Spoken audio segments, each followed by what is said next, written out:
오늘 하루도 수고한 당신에게 쉼표가 되는 시간, 당신의 밤 쉼표 하나입니다.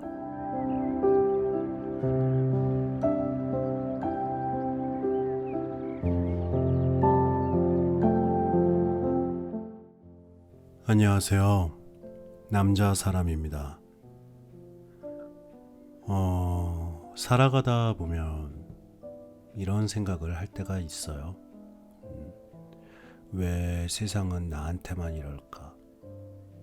난 정말 누구보다 열심히 살고 있는데 내가 뭘 더 어떻게 해야 하지? 왜 조금도 나아지는 건 없을까? 그러면서 요즘 이런 말도 유행이 있잖아요. 이생망, 이번 생은 망했다. 다음을 기대하자. 참 씁쓸할 수 있는 말인데, 네, 오늘 한 사내가 모든 것을 잃고 말았습니다.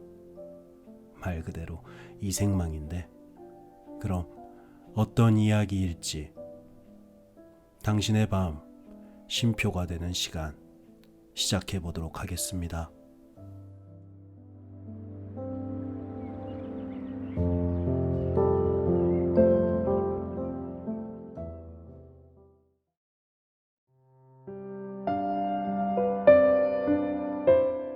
탈무드의 지혜 네 번째 이야기.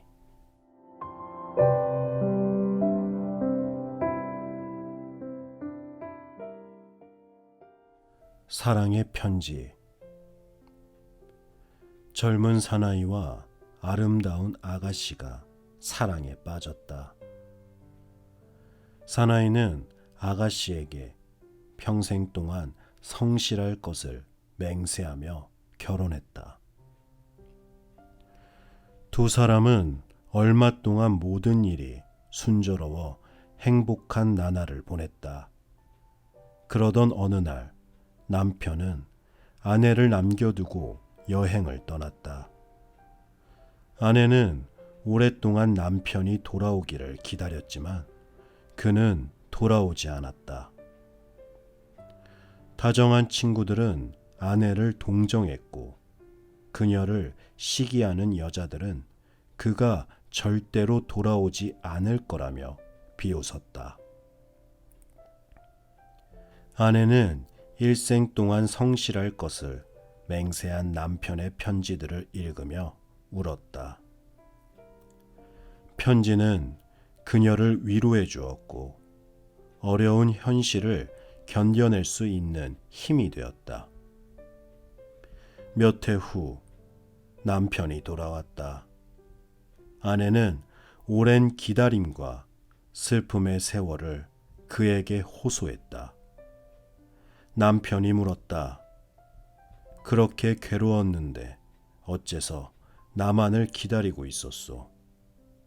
그러자 아내가 웃으며 말했다. 저는 이스라엘과 같으니까요. 이스라엘이 다른 나라의 지배를 받고 있을 때 타국 사람들은 모두 유태인을 비웃었다. 또한 이스라엘이 언젠가는 독립할 거라고 말하며 그들은 이스라엘의 현인들을 비웃었다. 그러나 유태인들은 오직 학교나 예배당에서 이스라엘을 지켜왔다. 유태인들은 하느님이 주신 그 거룩한 약속을 믿고 살아왔다. 하느님은 그 약속을 지켰다. 결국 이스라엘은 독립했던 것이다. 인간은 행동을 약속할 수는 있어도 감정을 약속할 수는 없다. 자기를 속이는 일 없이 영원의 사랑을 맹세하는 인간은 애정의 표시를 영원히 약속하는 것이다. F.W. 니체. 하느님이 남긴 것. 하느님을 믿지 않는 어떤 사나이가 출세를 해서 자랑도 할 겸 옛 친구의 집을 방문했다. 그 친구는 하느님을 믿고 있었다. 친구에게 사나이가 말했다. 하느님은 마치 도둑 같단 말이야. 어째서 남자가 잠자고 있을 때 그의 허락도 없이 갈비뼈를 훔쳐갔지? 그러자 옆에 있던 친구의 딸이 말참견을 했다. 아저씨의 부하 직원 한 사람만 보내주세요. 좀 곤란한 문제가 생겨서 그것을 조사시켰으면 하거든요. 그야 어렵지 않지. 하지만 그 곤란한 문제란 게 무엇이지? 사실은 어젯밤 저희 집에 도둑이 들어 금고를 훔쳐갔답니다. 그런데 도둑은 그 대신 황금 항아리를 놓고 갔지요. 어떻게 그런 일이 일어난 건지 조사해보고 싶어서 그렇답니다. 그거 참 부러운 일이로구나. 그런 도둑이라면 우리 집에도 들어왔으면 좋겠군. 그러실 거예요. 하지만 이건 아담에게 일어났던 일과 같지 않은가요?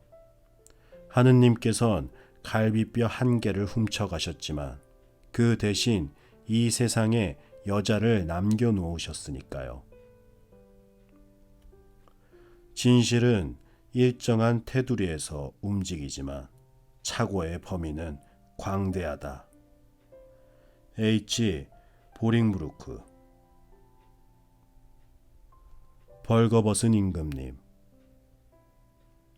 마음씨가 매우 착한 부자가 있었다. 그는 배에 많은 물건을 실어 자신의 하인에게 주면서 어디든지 좋은 곳을 찾아가 행복하게 살라면서 노예 신분에서 해방시켜 주었다. 하인의 배는 넓은 바다로 나아갔다. 그런데 얼마쯤 가서 배는 폭풍을 만나 침몰되고 말았다. 그 노예는 배에 실었던 물건들을 다 잃고 몸뚱이 하나만 간신히 빠져나와 가까스로 가까운 섬에 이르렀다. 그러나 그는 모든 것을 잃고 몹시 슬픔에 잠겨 있었다. 섬 안으로 얼마를 걸어 들어가니 큰 마을이 있었다. 그는 옷조차 입지 않은 알몸뚱이었다. 그런데도 그가 마을에 이르자 마을 사람들이 모두 나와 환호성을 지르며 그를 맞아들였다. 임금님 만세! 사람들은 그를 왕으로 받들어 모시게 된 것이다. 그는 호화스런 궁전에 살게 되면서 꿈을 꾸고 있는 것만 같았다. 아무래도 영문을 알 수가 없어 한 사나이에게 물었다. 도대체 어떻게 된 일인가? 맨몸으로 도착한 나를 갑자기 왕으로 받들어 주다니 어찌된 영문인가? 우리들은 살아있는 인간이 아닙니다. 우리들은 영혼이랍니다. 그래서 해마다 한 번씩 산 인간이 이 섬으로 와서 우리들의 왕이 되어주기를 바라고 있는 것입니다. 그러나 조심하셔야 합니다. 임금님께서는 1년이 지나면 이 섬에서 추방되어 생물도 없고 먹을 것도 없는 섬으로 혼자 가셔야 할 테니까요. 왕이 된 노예는 그에게 감사했다. 정말 고맙네. 그렇다면 지금부터 1년 후를 위해 여러 가지 준비를 해야겠군. 그런 다음에 그는 사막과도 같은 이웃 죽음의 섬으로 가서 꽃도 심고 과일나무도 심어 1년 후의 사태를 대비하기 시작했다. 1년이 지나자 그는 그 행복한 섬에서 추방되었다. 이제까지 호화스런 생활을 하던 왕이었는데도 그는 이 섬에 왔을 때와 똑같은 알몸뚱이로 죽음의 섬을 향해 떠나야 했다. 사막처럼 황폐하던 죽음의 섬에 도착하여 보니 꽃이 피고 과일이 열린 아름다운 고장으로 바뀌어 있었다. 또 일찍이 그 섬으로 추방되어 온 사람들도 그를 따뜻하게 맞아주었다. 이리하여 그는 그들과 함께 행복하게 살았다. 이 이야기의 선량한 부자는 하느님이고 노예는 인간의 영혼이며 그가 표류하다가 상륙한 섬은 이 세상이며 그 섬의 주민들은 인류요. 1년 후에 추방되어 간 섬은 내세요. 거기에 있는 꽃과 과일은 선행이었다. 뛰노는 고기를 보고 기뻐하지 말고 가서 그물을 떠라. 한국 속담. 어리석은 하인. 왕이 하인들을 만찬회에 초대했다. 그러나 만찬회가 언제 열리는지는 알려주지 않았다. 현명한 하인은 임금님의 일이니까 만찬회는 아무 때고 열 수 있을 거야. 그 만찬회에 참석하도록 만반의 준비를 해야지 하고 생각하고는 궁궐 문 앞에 가서 기다리고 있었다. 그러나 어리석은 하인은 만찬의 준비를 하자면 시간이 걸릴 거야. 그러니 조금 놀아도 되겠지 하고 생각하고는 아무런 준비도 하지 않고 있었다. 만찬회에 열리자 현명한 하인은 곧 참석하여 맛있는 음식을 먹었지만 어리석은 하인은 만찬회에 참석조차 하지 못했다. 당신도 언제 하느님의 부름을 받을지 모른다. 하느님으로부터 만찬회에 초대를 받았을 때 당황하지 않고 나갈 수 있도록 항상 준비를 해놓아야 한다. 앞을 내다보지 못한 사람은 목이 말라서야 우물을 판다. 중국 속담. 소경과 절음발이. 왕에게는 우차라는 아주 맛있는 과일이 열리는 나무가 있었다. 왕은 그 과일 나무를 지키기 위해 경비원 2사람을 고용했다. 한 사람은 소경이고 또 한 사람은 절름발이었다. 그런데 이 사람은 우차를 지키다가 문득 과일을 따먹고 싶은 유혹에 빠져 서로 상의한 끝에 결국 따먹기로 결정했다. 그리하여 소경이 어깨 위에 절름발이를 태웠다. 절름발이는 소경에게 방향을 지시하여 과일이 있는 곳으로 안내했다. 2사람은 맛있는 과일을 마음껏 따먹었다. 왕이 몹시 화가 나서 2사람을 문초하기 시작했다.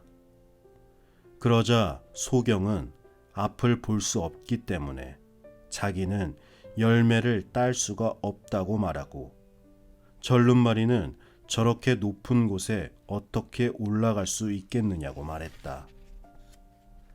왕은 그것은 틀림없는 사실이라고 인정했지만 2사람의 말을 믿지는 않았다. 어떤 일에 있어서나 둘의 힘은 하나의 힘보다 위대하다. 사람도 육체만 가지고는 아무것도 해낼 수 없으며 정신만 가지고는 아무것도 해내지 못한다. 육체와 정신이 힘을 합쳐야 좋은 일이건 나쁜 일이건 할 수가 있는 것이다. 전전한 육체는 정신의 훌륭한 거처가 되고 병악한 육체는 정신의 감옥이다. 엘시 보브나르그. 암시. 로마의 한 장교가 랍비를 찾아가 말했다. 유태인은 몹시 현명하다는 말을 들었소. 오늘 밤에 내가 어떤 꿈을 꾸게 될지 가르쳐 주시오. 당시 로마의 가장 큰 적은 페르시아였다. 랍비는 장교에게 말했다. 페르시아군이 로마를 기습하여 로마군을 쳐부수고 로마를 지배하여 로마인들을 노예로 삼고 로마인이 가장 싫어하는 일을 시키는 꿈을 꿀 것이요. 다음 날 아침 로마의 장교가 다시 랍비를 찾아와서 물었다. 당신은 어떻게 내가 어젯밤에 꾼 꿈을 그대로 예언할 수가 있었소? 이 장교는 꿈을 암시해서 온다는 사실을 몰랐고 자기가 암시에 걸려 있었다는 사실조차 몰랐던 것이다. 예언자의 시대는 없어졌지만 속임을 당하는 사람들의 시대는 절대로 없어지지 않는다. 그림 형제. 31일째 돌아온 분신물. 어떤 사람이 외국에 갔는데 거리에 포고문이 나붙어 있었다. 왕비가 대단히 값비싼 장식물을 분실했다. 30일 이내에 그것을 찾아오는 자에게는 큰 상을 내리겠지만 만일 30일이 지난 후에 그것을 가지고 있는 자가 발견되면 사형에 처하리라. 그런데 마침 그 나라를 처음 방문한 여행객이 우연히 그 장식물을 발견하게 되었다. 그는 31일째 되는 날 그것을 가지고 왕국에 가서 왕비 앞에 내놓았다. 그러자 왕비가 물었다. 당신은 30일 전에 포고문을 내렸을 때 여기에 있었나요? 예. 30일이 지난 뒤에 이것을 가져오면 어떤 벌을 받는지 알고 있나요? 예. 그러면 왜 30일이 지나도록 이것을 가지고 있었나요? 만일 당신이 이것을 어제까지만 가져왔더라도 큰 상을 받을 수 있었을 텐데 당신은 목숨이 아깝지 않은가요? 만일 30일 전에 이것을 돌려드렸다면 사람들은 내가 당신을 두려워하거나 당신에게 존경을 표하기 위해서 가져왔다고 생각할 것입니다. 내가 오늘까지 기다렸다가 이 장식물을 가져온 것은 나는 결코 당신을 두려워하지 않으며 내가 두려워하는 것은 오직 하느님뿐이라는 사실을 사람들에게 가르쳐주고 싶었기 때문입니다. 이 말을 듣고 왕비는 자세를 가다듬으며 말했다. 그처럼 훌륭하신 하느님을 가진 당신에게 깊은 경의를 표하는 바입니다. 인간의 마음에 오는 최초의 공포는 신에게서 버림받는 일이다. F.M. 윌러. 희망. 한 사내가 나귀와 개를 이끌고 여행을 떠났다. 그리고 그에게는 작은 램프가 하나 있었다. 날이 저물어 어둠의 장막이 내리자 사나이는 헛간 한 채를 발견하고 거기서 자기로 했다. 그러자 잠자기에는 아직 이른 시간이었기에 램프를 밝혀 책을 읽기 시작했다. 그런데 바람이 불어 등불이 꺼졌다. 그는 하는 수 없이 잠을 자기로 했다. 그가 잠자고 있는 동안 여우가 와서 개를 죽여버리고 사자가 와서 그의 나귀를 죽여버렸다. 아침이 되자 그는 개와 나귀를 잃은 슬픔을 간직한 채 램프만을 가지고 혼자 터벅터벅 길을 떠났다. 마을에 이르러 보니 사람의 그림자라곤 하나도 없었다. 그는 전날 밤 도둑대가 이 마을에 쳐들어와 집을 파괴하고 마을 사람들을 모두 죽여버렸다는 사실을 알게 되었다. 만일 램프가 바람에 꺼지지 않았더라면 그도 도둑들에게 발견되었을 것이다. 그리고 만일 개가 살아 있었더라면 개가 짖어대는 소리를 듣고 도둑들이 몰려왔을 것이다. 또 나귀도 소란을 피웠을 것이다. 결국 그는 이 모든 것을 잃어버린 덕분에 살아남을 수 있었던 것이다. 그는 하나의 진리를 깨달았다. 사람은 최악의 상태에서도 희망을 잃어서는 안 된다. 나쁜 일이 좋은 일로 바뀔 수도 있다는 사실을 믿어야 한다. 사람들은 우리들의 생산 활동을 통해서라기보다 우리들의 희망 속에 살고 있다. 티모어. 7번의 변화. 남자의 일생은 7단계로 나뉜다. 1살. 제왕. 모든 사람들이 임금님을 받들듯이 달래주기도 하고 기분을 맞춰준다. 2살. 돼지 진흙탕 속을 마구 뛰어다닌다. 10살. 새끼양. 웃고 떠들어대고 뛰어다닌다. 18살. 말.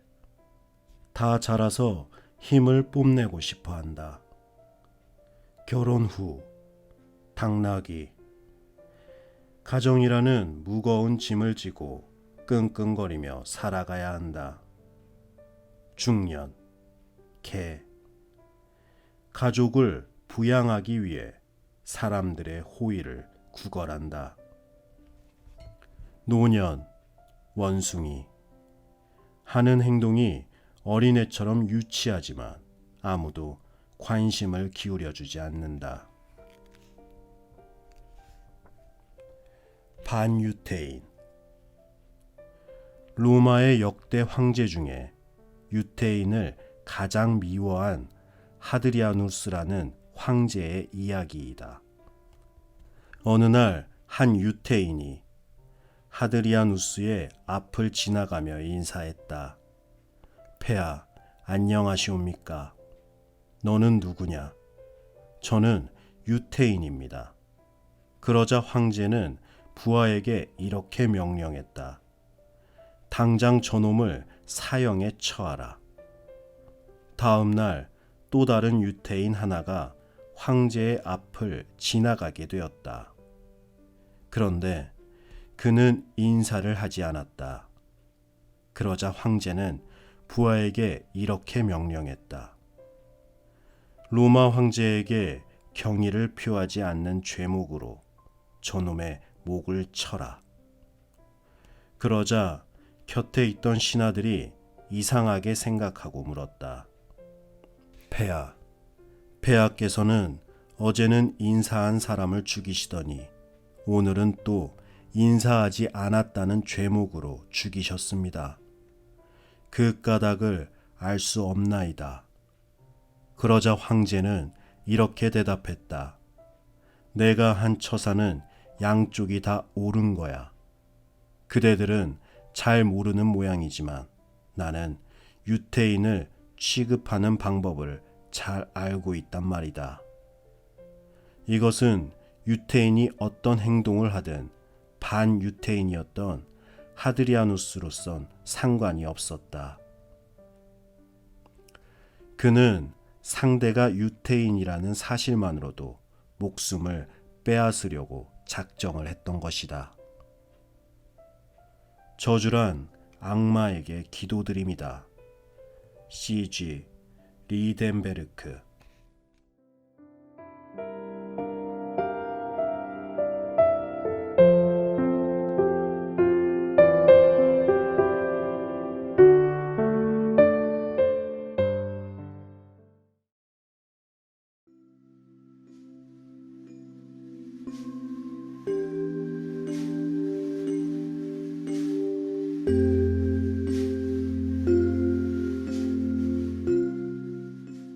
네. 결국 사내는 모든 걸 잃었지만 결국 제일 중요한 자신의 생명을 지키게 되었네요. 지금 우리에게 다가온 어떠한 불행이 어쩌면 더욱더 큰 불행을 막기 위함은 아닐까요? 그런 말도 있잖아요. 하느님은 견딜 수 있을 정도의 시련을 준다. 혹시 이 방송을 듣는 여러분들 중에서 어떤 불행이 오셨다면 분명히 다 지나갈 거고 또 그것만 견뎌낸다면 그 다음 분명 더 나은 그 어떤 것이 기다리고 있을 것이라고 믿고 싶습니다. 네.